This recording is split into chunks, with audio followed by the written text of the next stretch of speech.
The laughter.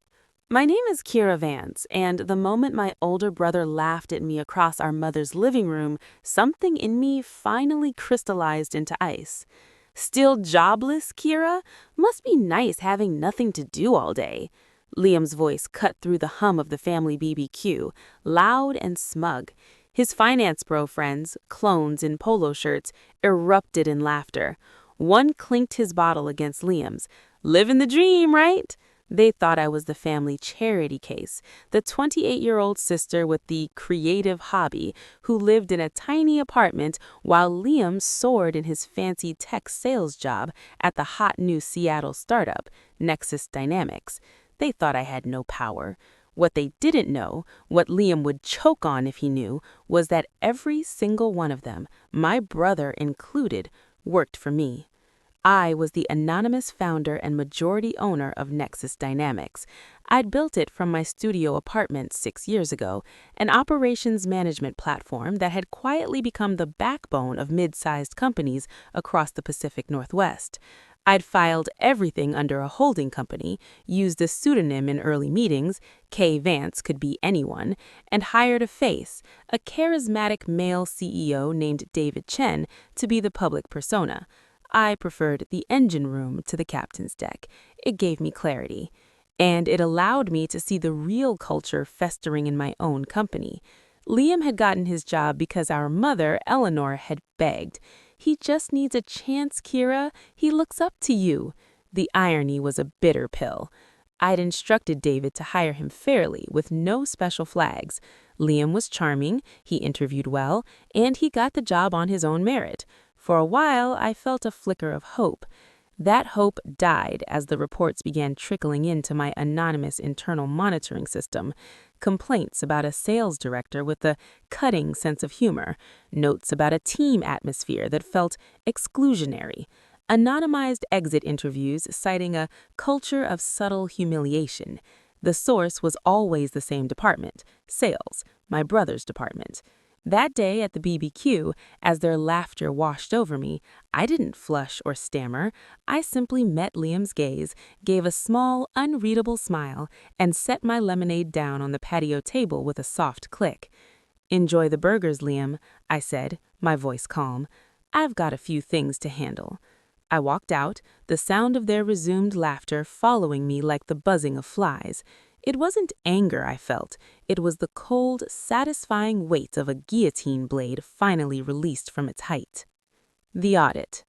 I didn't go home. I went to my real office, a sleek, minimalist space on the top floor of the Nexus Dynamics building, accessible by a private elevator's keycard only David Chen and I possessed. David was waiting, his expression grim. He'd seen the same reports. "It's worse than we thought, Kira," he said, handing me a tablet. "It's not just Liam, it's his entire team, led by their director, Marcus Thorne.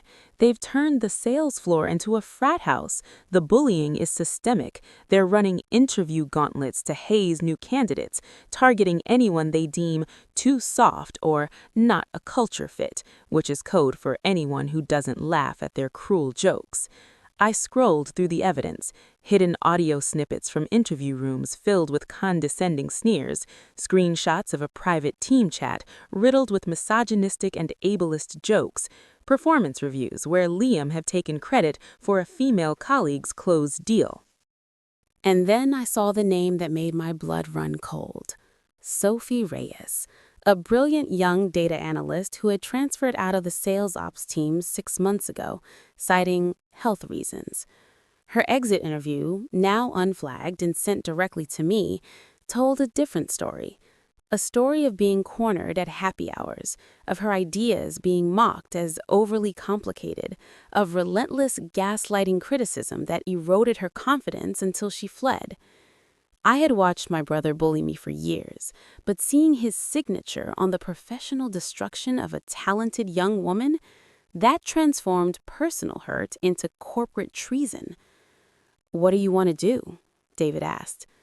I looked out over the Seattle skyline, the city where I'd built my dream, now partly poisoned by my own family's toxicity. "A scorched earth audit," I said, my voice devoid of emotion. I want every email, every Slack message, every Zoom recording from that department for the last 18 months.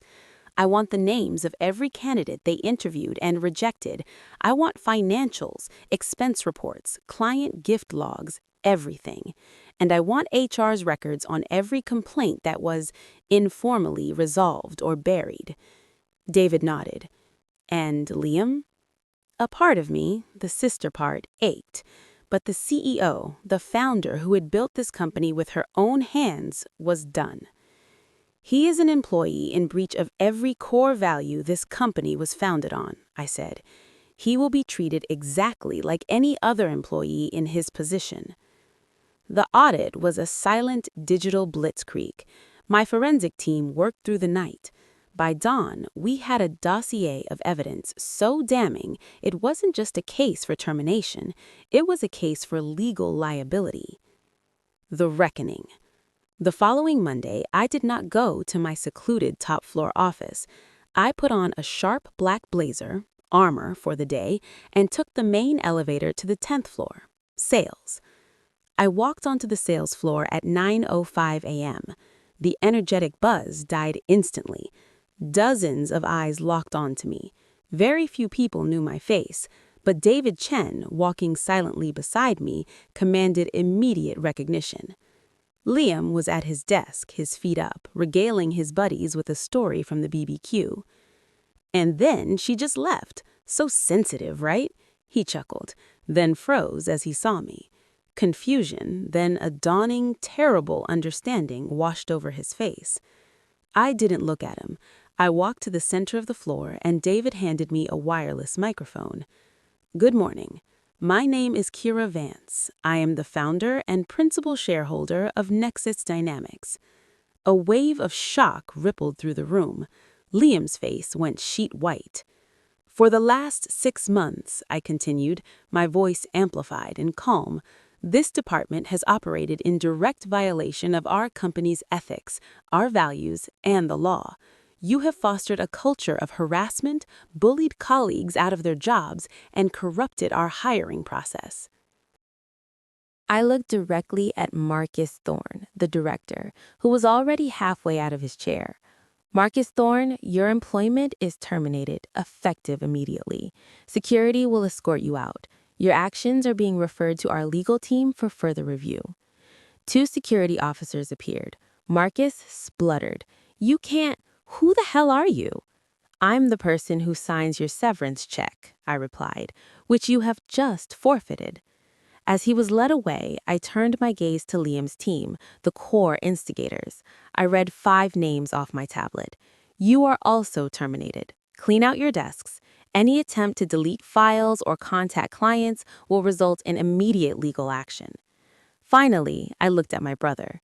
The room was utterly silent. Liam Vance, you have consistently used your position to harass colleagues, claim unearned credit, and poison this company's culture. You are terminated for gross misconduct. He shot to his feet, his face crimson. You're doing this to me? Your own brother? This is a joke. Mom will hear about this. I've already called her, I said. She knows you stole credit from Sophie Reyes. She knows about the chat logs. She's disgusted.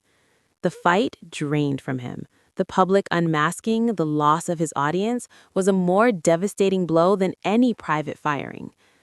Everyone else, I said to the stunned remaining staff, you have a choice. You can participate in the mandatory ethics and sensitivity training that begins today and commit to rebuilding this department with integrity. Or you can follow your formal colleagues out the door. The clock starts now. I didn't stop at firings. That was just the surgery. The cancer required chemotherapy. 1. Restitution. I personally called Sophie Reyes. I apologized, offered her any position in the company she wanted with a 50% pay increase, and gave her a personal bonus equal to the commission Liam had stolen. She is now our head of data strategy. 2. The purge. Every manager who had turned a blind eye was demoted or moved to individual contributor roles. We hired a new sales director from the outside, a fierce, empathetic leader whose first task was cultural detox. 3. The public stance. We issued a press release, not hiding the problem. Nexus Dynamics founder takes direct action to eradicate toxic culture in sales division. It was a risk, but it became our strongest recruiting tool.